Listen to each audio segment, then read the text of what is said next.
Hi, my name is Barry Sterling Mitchell. I produce the Sterling Net Point Power Rankings and the Bias Plus reports. Today is July 17th, 2024, and this has been and Barry on Football. Hello out there, everybody. This is your co-host. I'm Ben Dickerson. We've been away for a little while, but we are back, and we are back just in time for training camp to begin. A few teams are already in camp. A lot more will be starting camp this week and this weekend. So it's time to get back into talking about some football. Well, now, Benny, you bring up camp.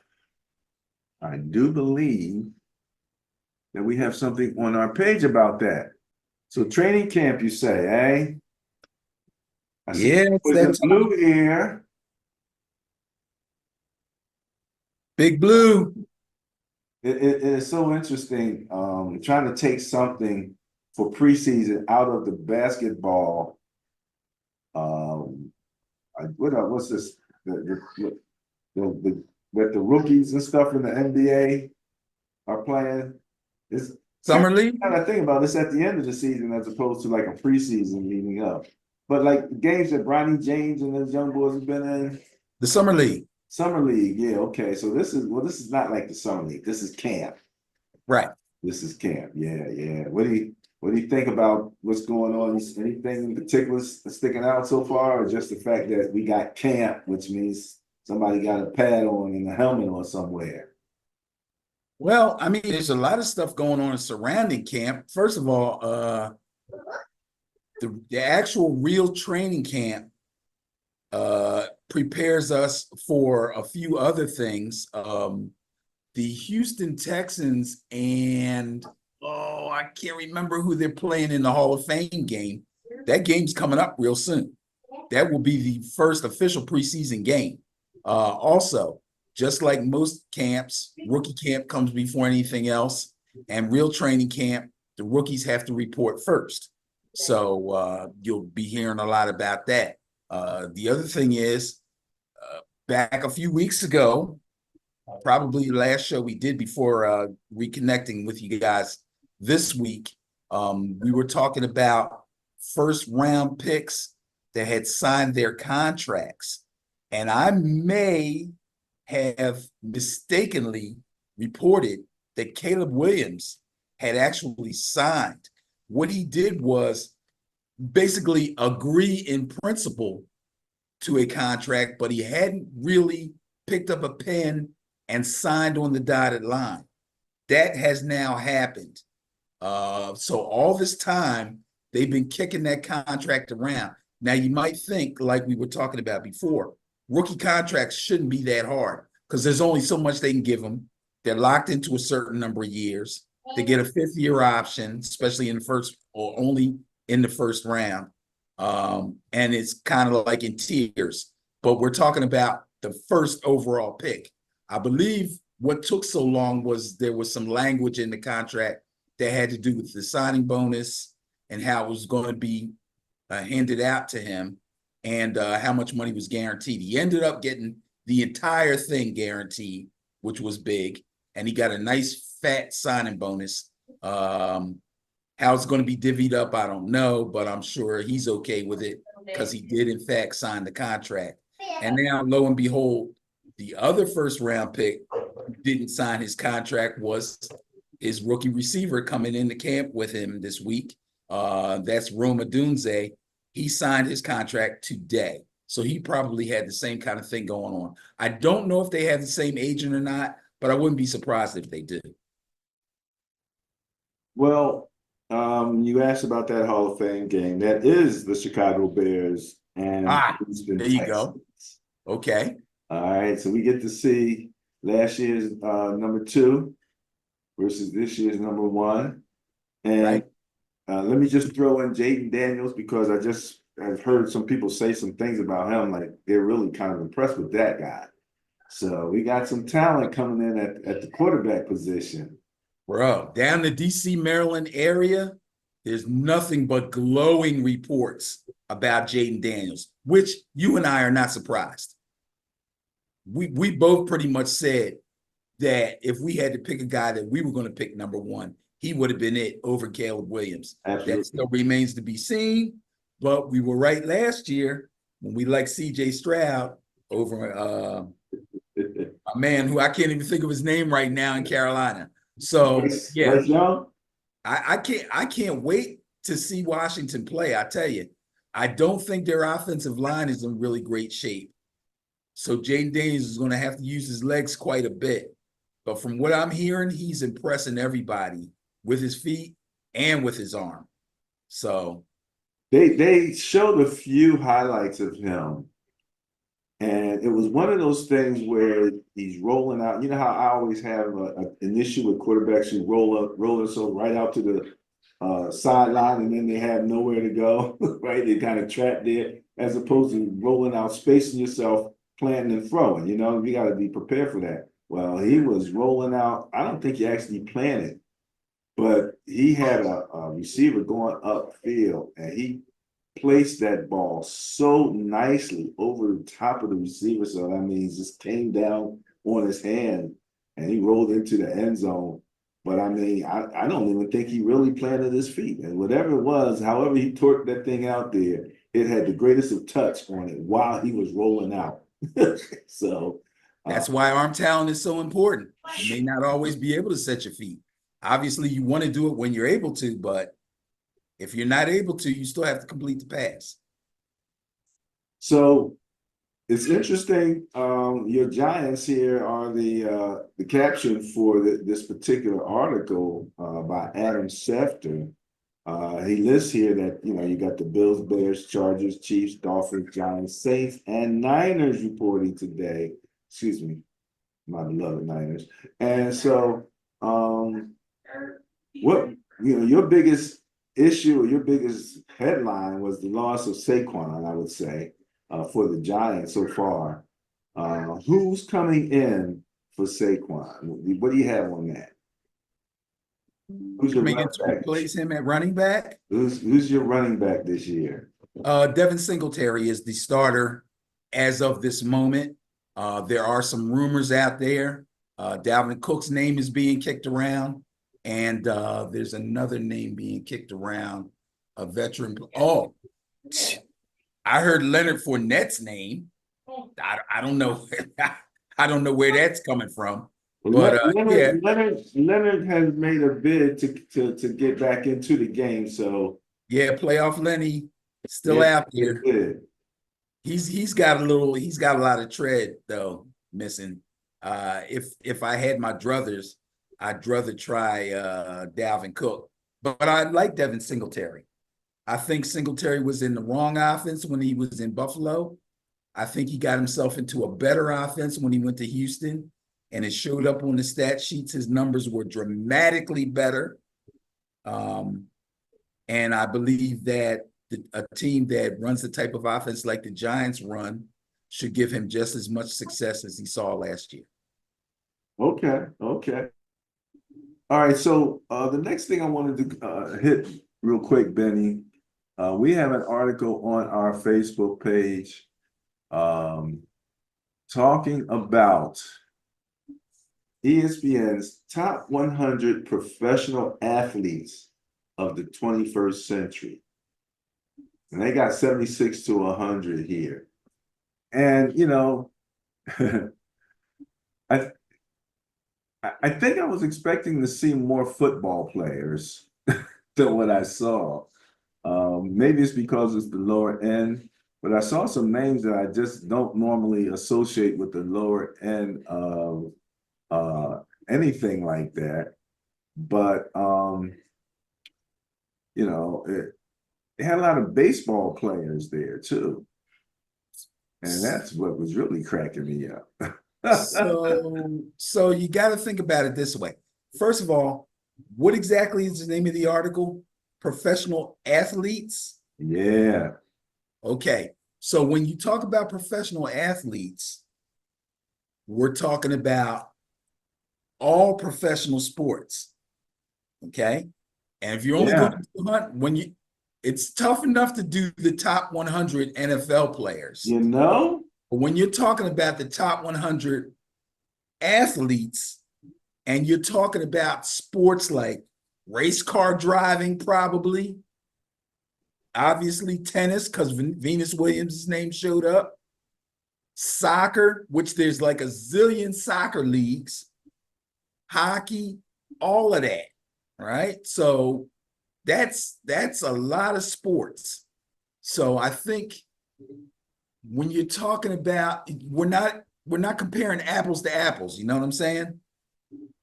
And the actual sport that the person plays also is going to come into play. The more popular sports, I think that's why you're going to see more NFL players as we get closer to the top. They got Peyton Manning here at number 26. Just So the top 100 is out already? well, yeah, I thought they said they were going to do 76 to 100. Then I see this 26 with Peyton Manning, 27 Randy Moss, So they're up to 26 then. 28, 29. Yeah, you're going backwards. So they're up to 26. So they haven't done The the top top 25. 25. Right. That's going to be real interesting. So that's what I would be more concerned with, because this really stretching this thing out. I mean, we're talking about Ronaldo, and he's going to be on there. He's like one of the greatest soccer players that ever lived. You know, there's going to be tennis players in there. Martina Navratilova, Billie Jean King. You know what I'm saying? It's only 100. I know. What are you going to do with somebody like what's his name? Who's a Jamaican runner, track guy that was just killing everybody? Usain Bolt. Like, Oh, what he's do got you to do be with a in there. boat? He's got to be in there. He's got to be in there somewhere. So there's going to be people left off, and there's going to be people that are ranked way lower than you would think they would be. Personally, when I saw Venus's name at 90 something, I was a little bit upset. You know? The one thing I will say is the way that they phrased it. Well, I don't know. It says ranking the top 100 professional athletes since 2000 here. That's the other thing. It's since 2000. So that cuts it down a little bit. So, Yeah. so Jordan's off. Kobe's off. Well, Kobe might not be off. But no, well, Jordan might still be on there, but 2000, he was on the Wizards. yeah, you know. So He's still the greatest. That's the other thing. So it's not all time. It's since 2000. So that helped him a little bit. All right. We'll come back, take a look at that, and pull out all the football players and say how they should be in the top 10. No doubt about it. Oh my goodness. Ben, I just want to show you something real quick. This was a hurt piece. This popped up when I was cleaning up some files. And I was like, This is the NFL game summary. Of the Super Bowl? Last year's Super Bowl? Chiefs. Okay. 8. What's the problem? What's the problem? Yeah. Not final score, that was the problem. Bro, that was, come on, man. This I'm just 2020. saying, man, I wasn't expecting it. And then you look at it and you start to look at the game. Well, first of all, it was an absolutely great, beautiful day. Sunny, 54 degrees, oh man, all of that good stuff, you know. Start time 3:40 p.m., not too late. Bro, I'm telling you. You're wasting your time. No, this isn't a waste. This was just a feeling. This is just a feeling. I had even forgotten how it came down to overtime, you know, and the field goals. This was a close game, man. I can't believe you're agonizing It over was this. so close. You didn't need that to know it was a close game. You didn't need that to know it went to overtime. You didn't need that to know what plays y'all failed to make. That's oh my goodness. all that did was remind you. I could have just called you up and say, "Hey, Bear, remember what happened in the Super Bowl? Y'all lost." And that would have stirred up all those same emotions. Oh my goodness. It Matter just of fact, if you want, I can call you every couple of weeks and remind you. oh, that's okay. I was cleaning up files. I was cleaning up And my stop desktop, agonizing and over I that. happened to click on it, and it just popped up and it hit Oh the my heart. God. Oh my goodness, hit me right there. Stop it. Oh, Stop it. jeez. Stop it. All right, all right, all right. Ah. Did you see the Acolyte yet? The Acolyte. Yeah, it's on Disney I Plus. don't think so. Who's in that? It's a Star Wars No, but I heard it was good. I'm watching it, and the only reason I mention it is because the Acolyte, this young girl comes and she fights one of the Jedis, Right? and the Jedi, pulls out the lightsaber and all of that, and she's got these little knives and stuff that she's got like these control over, right? And so she peeped that the Jedi, she did something and like something was gonna fall on somebody. Oh, person was gonna fall off the second floor. The Jedi kind of grabbed them and leads them down to the ground, right? Right. Peeped her. And so at the next encounter, there was a bartender standing down at the bottom, alien type bartender. And she took her knife and threw it right at him.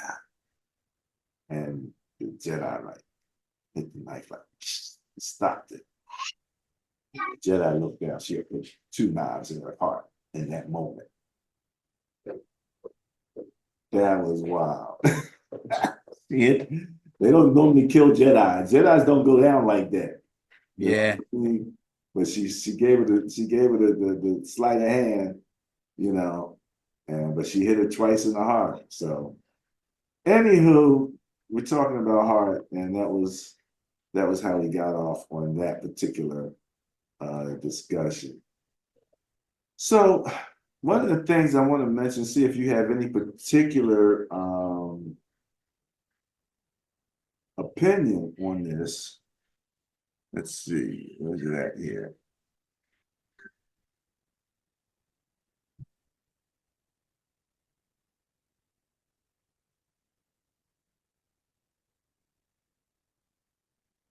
Are you at all know what's going on much about this Sunday ticket lawsuit that the NFL kind of lost in big fashion and may have to pay Well, I out know about it, but $14 billion? I know about it, but I didn't give it much thought because I don't have it. I never had it. I read someplace where they were saying that the NFL would actually owe everybody who subscribed to it like $5,000, all the millions of people that had it. So, but I don't know how true that is. Roger Goodell supposedly is adamant that they didn't do anything wrong. But I haven't studied the details of it. The interesting thing near the end of this article, because they're gonna chase this thing potentially to the Supreme Court. Sure. Is that he's saying that Sunday ticket is just a complimentary product, and apparently the laws they're trying to get them on, he doesn't think should be applicable in this situation. So that's a word game at this point. Round one, they lost, like I said, up to 14.39 billion. With the damages being tripled under federal antitrust. Yeah, I can't be concerned with all the money that they're making. I can't really. Look, Bother me one I bit. don't care how much money you're making. That's a big hit. That is a big hit, right? Sure, it's a big hit, but guess what? In 3 more years, won't even be talking about it no more. Why? Because they've already made up They've made it up, and then some. Well, you know something? You sent me the article, right? Mhm. Charles Barkley. Yes, because I know that's the bane of your existence too. The whole streaming thing. Yeah, yeah. And he's absolutely right. I agree with him 100%. They're not hurting nobody but the fans. If you can't have regular major professional sports on free television, something's wrong with this world. And the television ain't free. It's on cable. Right, Like, right. So it's most still got- not free, but free as opposed to streaming. You know, we're talking about regular channels as opposed to, you know. My thing with that, again, just to quickly state it, is simply that I would think as a business practice, the NFL would want their product to be as ubiquitous as possible. In other You words, would think. yeah, if you're gonna, why isn't, certain games on the NFL channel? If I got the NFL channel, why don't I see them? Now, you may have Red Zone. That ain't every game. You know what I mean? Right. If I don't have, if there's a Thursday night game and if I don't have Netflix, why do I have to miss that? Right. I got cable. I'm paying Right. for all of this ESPN, all that stuff. I can't see that game. Give it to the Netflix people. That's fine. Well, I might only have Netflix. That might be my only access to a game, which is great. You've expanded your access. But the kid that just want to watch it or don't have Netflix or whatever, so that's why I just think that, you want the wider range, and then you're going global. So you're going a certain amount of streaming is necessary because you can't necessarily distribute it through cable if you're talking about Europe, Right. Asia, Africa, India, China, you know what I mean? Right. So that you're going to be doing a certain amount of streaming anyway. So, But at this point, it looks like a money grab. it does. That rubs people the wrong way too. Well, certainly rub the court around me, that's for sure. Um, I'm gonna ask you this right here. Jamel Hill, Uh-oh. I didn't see this. you didn't. No, make it big again.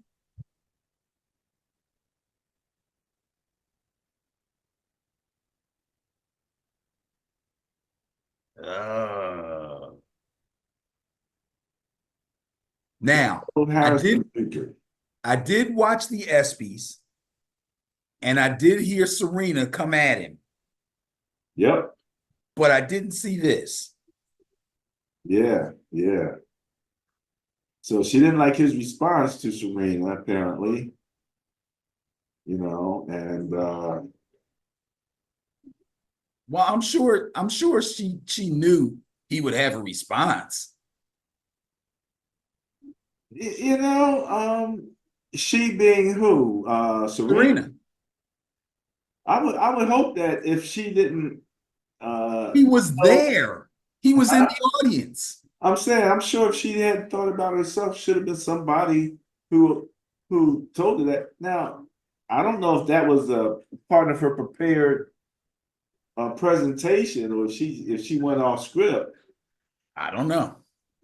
But yeah, Jamel Hill came back. I thought graduation speech is supposed to be a time to encourage graduates to explore opportunities and pathways that their educational advancement has created.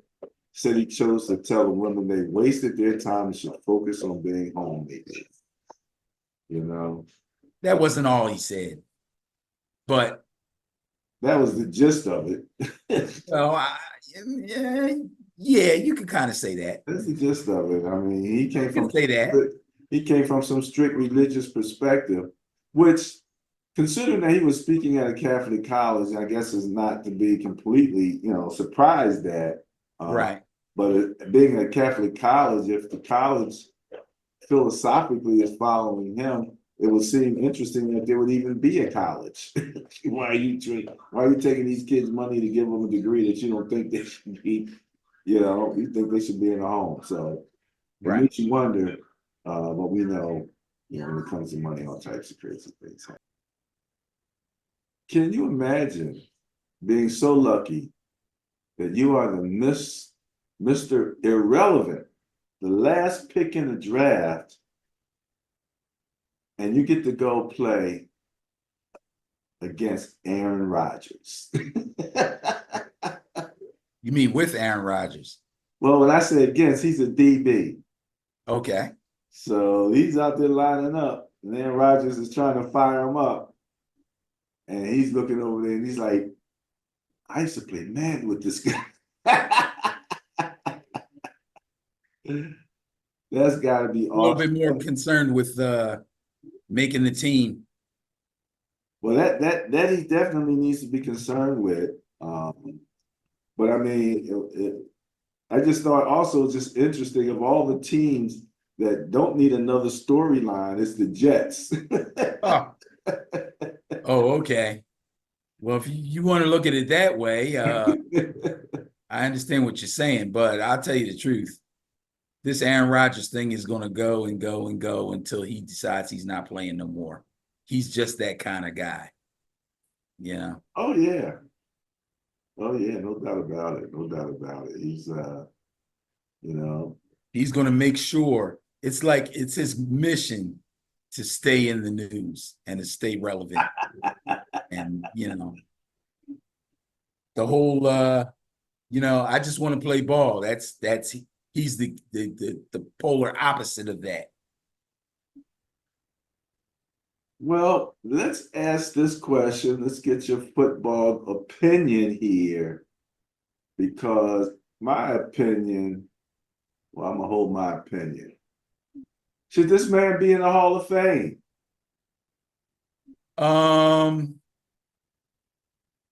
To give a definitive answer, I would have to look at his numbers, but he's a Super Bowl winner, and he was the starting quarterback for a very, very, very good team.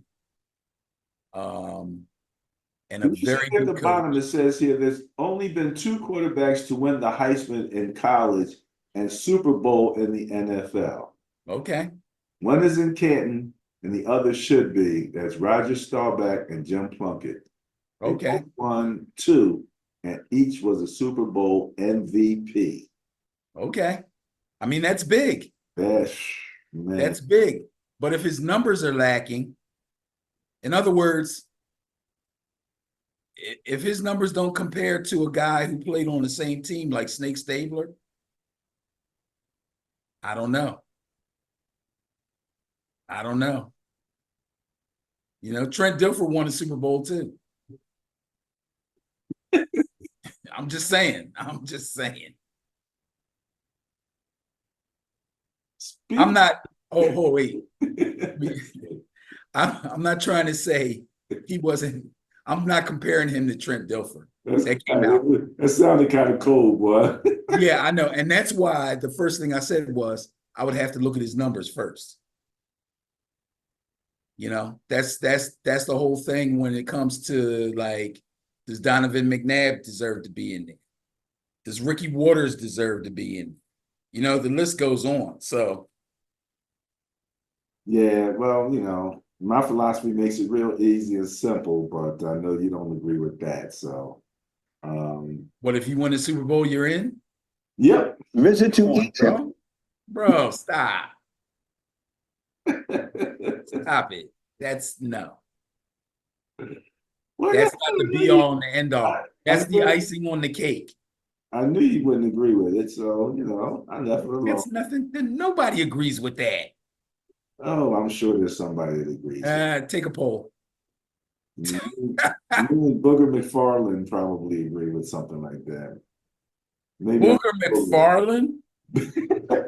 I just saw him. He popped up on some stuff I was looking at. Yeah, this morning I saw Booger McFarland come on and say, and wait, he might be right, okay, but he was the first person I heard in a long since the draft say that he thinks Caleb Williams is going to struggle and not be very good, and that people are going to be disappointed in him being the number one pick overall. What? And that's what he said. Now, of course, he agreed with us on Jaden Daniels, but he made it sound like Jaden Daniels was going to have a better season than Caleb Williams. If you look at the Bears and you look at the Commanders, that's a total team failure if the Bears aren't better than the Commanders. Oh yeah, that would be Oh, and I swear I saw when that game's gonna happen on the schedule somewhere. Don't remember. But I'm pretty sure they do get a chance to play each other, both NFC. So that would be, yeah, absolutely, absolutely. Can you see Greeny's quarterback pyramid? Geez. Of all the rankings, position rankings, or the what how they like to say, the too soon rankings, Greenies is the last one I want to look at. And I love Mike Greenberg. I really do. He's really entertaining, okay? But he's a Jets fan. Absolutely, absolutely. He got Aaron Rodgers at the top of the pyramid over Patrick Mahomes. We don't know if Aaron Rodgers is going to get out of game one at this particular point. We don't even know if he's going to get in game one. Much less, you know? Oh my goodness. So interesting, you got Lamar, CJ Stroud, and Jordan Love at the bottom, right above them, Patrick Mahomes and Josh Allen. And then on top of that, Aaron Rodgers. Are you hearing a bit of the bashing? Apparently, some general manager had to say about Josh Allen. What? What'd you hear? Well, apparently they were saying that he didn't he wasn't really good at going up to the line of scrimmage and making the adjustments and some other things about him. Now he was overrated, I think is what they said. Overrated? This is the hilarious part, okay? So every show has basically the same, they just all talk about the same thing. So that's actually been kind of going around. And I believe it was Craig, our boy Carton, right?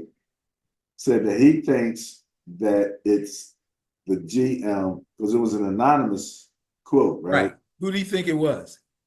He thinks it's Buffalo's GM. It's their GM. Their own GM? That's what You know what? Carton cracks me up, man. But guess what? He's also a Jets fan. All right. So everything these guys say, you have to take with a grain of salt, bro. A big grain of salt. Come on, man. But he had a reason that I don't remember what it was. But yeah, he thought he threw that. He actually threw that out there. He's full of it. All right, Benny. Let's take a quick look, just for the heck of it, for the fun of it. Like when we hit somebody, when I played, if you hit somebody and he didn't get up, I saw this. we didn't hold hands with the other team and pray, like hold hands and everyone prays for him to get up. We used to do a Indian, like sell a hump dance circle around, like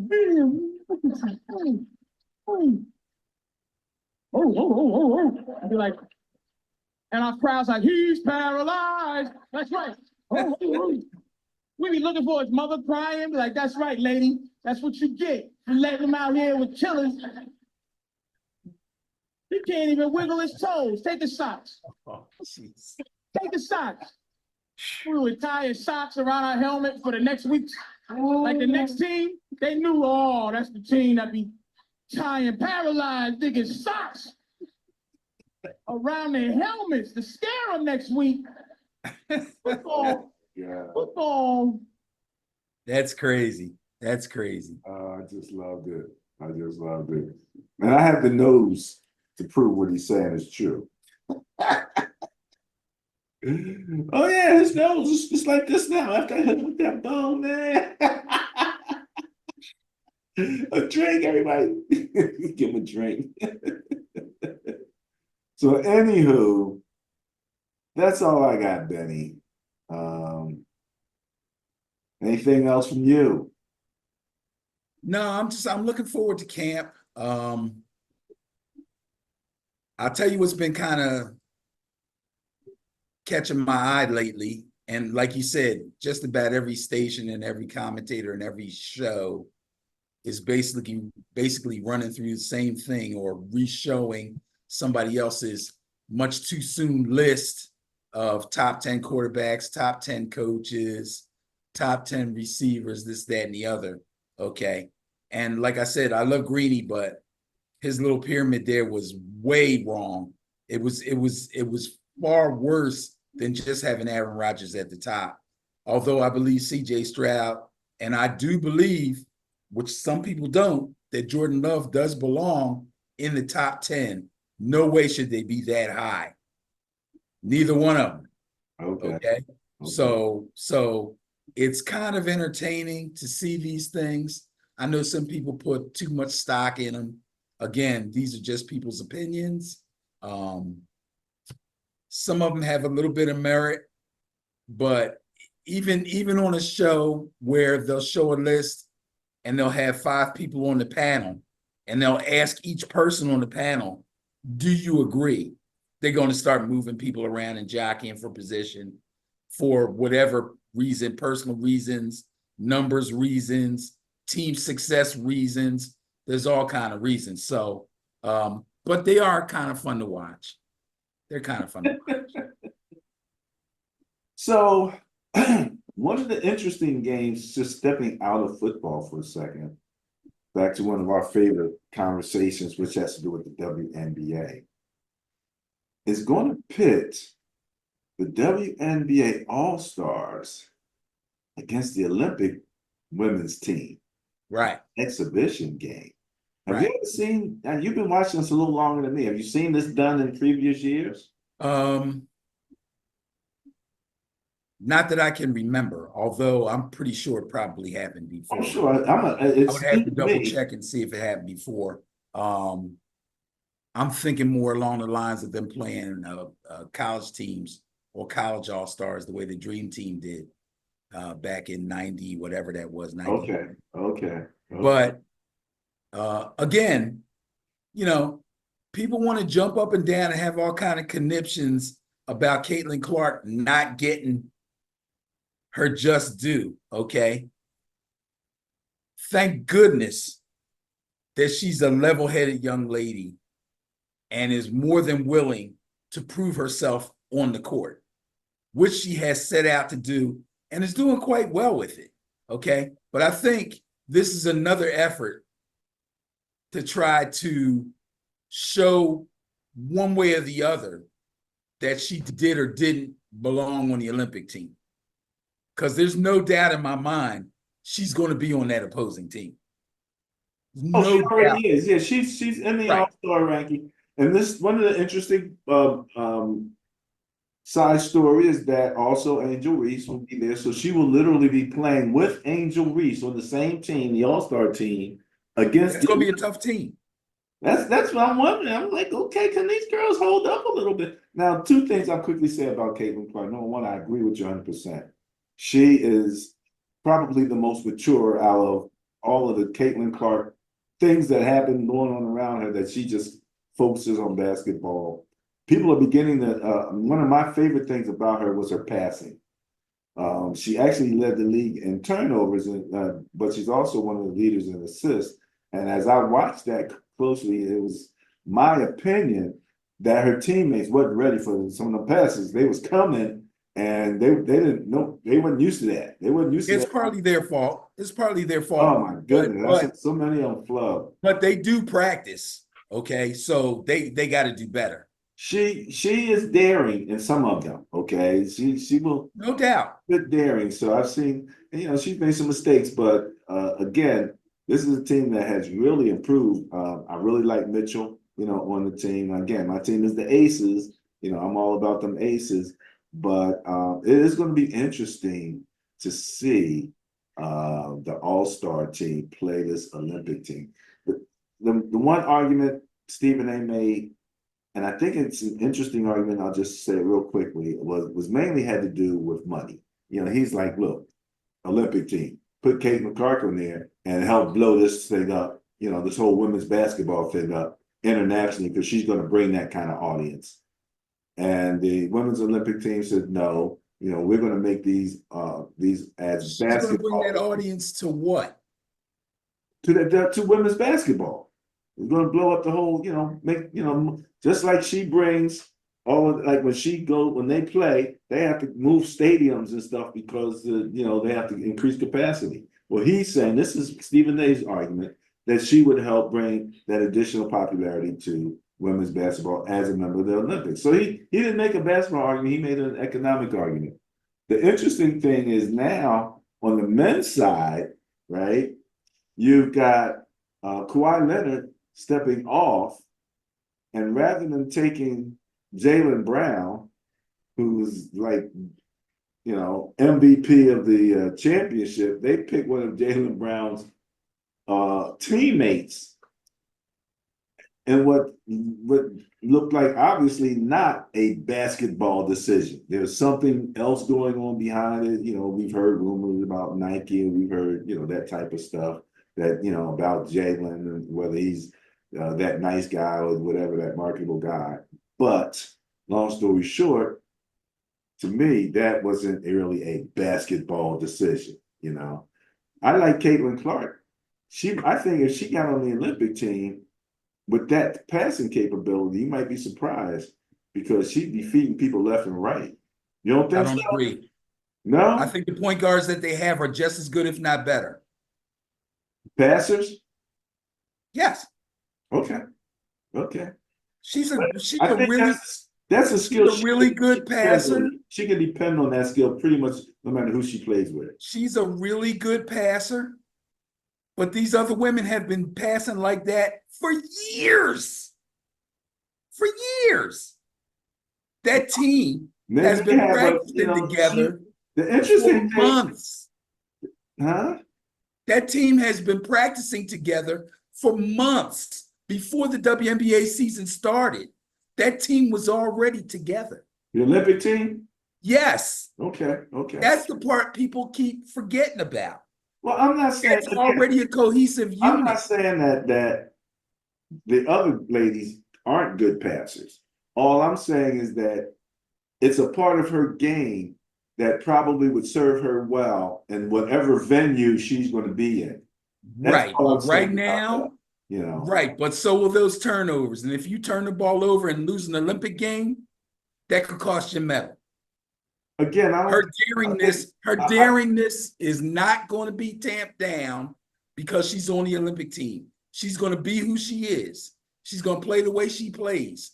And she has the record for turnovers. And there's still 20 games left to go. When she got compared to a number of other people who had high assists, they also pretty much had high turnover. They seem to kind of go together. But my point, not the numbers she has. The numbers way up there, bro. And her assists are way up there. But my point being is that if she's making that pass to A'ja Wilson, that's the result is generally going to be way different than if she's making a pass to the rest of her what's it called? That's all I'm saying. All right. If that's your opinion, that's fine. All I know in any event, I think that team is cooking and has been cooking for months when she was still in college. In any event, I think it's going to be an interesting game. So based on what you're saying, I'm assuming that you would be taking the Olympic team to come in and wax these girls a little bit. No, I'm not saying they're going to wax them. What do you think? I expect them to win. You do expect them to win? I'm fully confident for the Olympic team to beat them, yes. Okay. But if it doesn't happen, it won't change my opinion about anything. Okay. All right. Well, I'm looking forward to it. I think it's going to be an interesting game. And I think it's going to be big in terms of the promotional value of it. So, and I know they're going to play up the whole Angel Reese, piece now, teammate to Caitlin Clark. I don't see why they've been playing each other since AAU. Well, because they've been playing each other since they were like 12 years old. Well, you might not see why, but if you read the news, it's everywhere. So just because they're talking about it doesn't make it an issue. You know how the media is. What do you mean an issue? I didn't say the media makes it an issue. It's they're going to be talking. It's one of the things, one of the bylines in this thing that they're going to be talking about. That's all. Of course, they're going to talk about it. Well, then why are you arguing with me? I'm not arguing with you. I'm giving you my opinion, just like you're giving yours. Your opinion about what? To me, talking about them playing on the same team is not a big deal. They're making it a big deal. They're still doing the good guy, bad guy thing. Well, the good guy is now on the same team with the bad guy, the villain, the hero and the villain. They need to stop that, man. These are two really good young ball players. They play different positions. They have different skills. They excel at different things. Them being on the same team is going to be really good. It's going to be really good. You got your great outside shooter, top-notch assist person, along with the top rebounding rookie of all time. Of all time. That's going to be a good team, having them two together. If they want to talk about something, that's what they should talk about. But they won't. They're going to talk about her against her, her with her. Oh, how ironic. The two combatants are now on the same team. What's going to happen? Ooh, nothing's going to happen. They've been playing against each other since they were 12 years old. This is not a big deal. And if you ask either one of them, they'll tell you the same thing. They've already said it.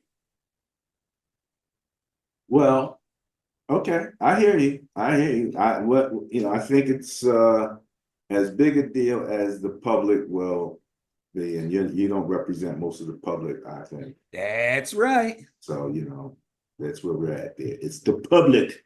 It's the public, Benny. It's the uninformed public. It's the people that now all of a sudden are Caitlin Clark fans, but pretending to be WNBA fans. They're not WNBA fans. They're Caitlin Clark fans. Well, whatever fan they are, they're spending their money on tickets, and that's what the WNBA and all the players need if they're gonna, get their own values up. So I think it's a good thing. In any event, by the way, she's leading the league in assists at 7.8. Caitlin? Yes, the next girl under her is at 7.7. Is the next girl under her on the Olympic team? No. No? Not that. Alyssa Thomas. No. She's not on the Olympic team.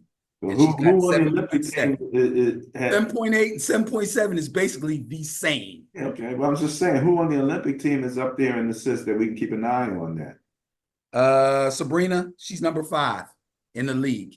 Say her last name, Ionesco? UNESCO. Okay. UNESCO. So we keep an eye on Sabrina.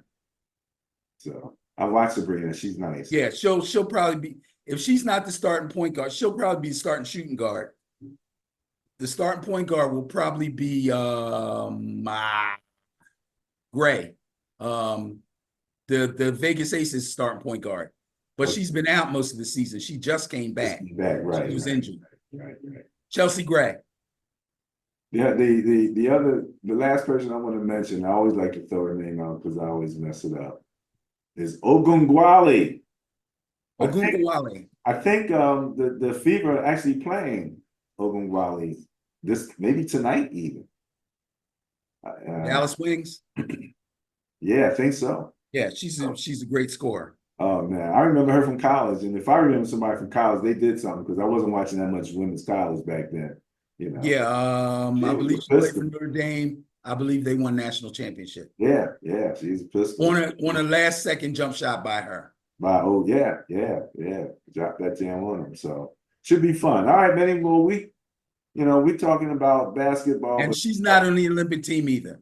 I can go on and on, bro. I can go on and on.